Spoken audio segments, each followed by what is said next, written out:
Zionism is different from Judaism, and it is entirely wrong to conflate the two. Being against Zionism, which I regard as essentially a matter of ethnic cleansing and land theft, essentially. That is the purpose of Zionism, to take land that belonged to other people. Yes, Jews have been horribly traumatized and victimized, but that doesn't then allow one group to take land and displace another group. To look at the actions of the Israeli government, they are attempting to drive the occupants out of this land altogether. And that has been very much the policy of Israel well before it was a state. Since the Zionist movement began, Jews who lived together with Muslims and Christians in Palestine for centuries. And it was a peaceful place. It was only with the advent of the Zionists, who felt like this land belonged to them, that the violence came. And many Jews left, as well as Christians and Palestinians, with the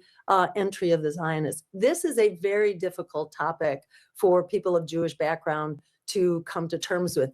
And I see this as someone who grew up in the 60s. I see this as remarkably similar to the very difficult wake up of the white community with the civil rights movement in the 1960s. This was a difficult conversation that involved confronting the many institutions of white supremacy and the very challenging conditions of racism that were endemic, in our schools, in housing, and so on.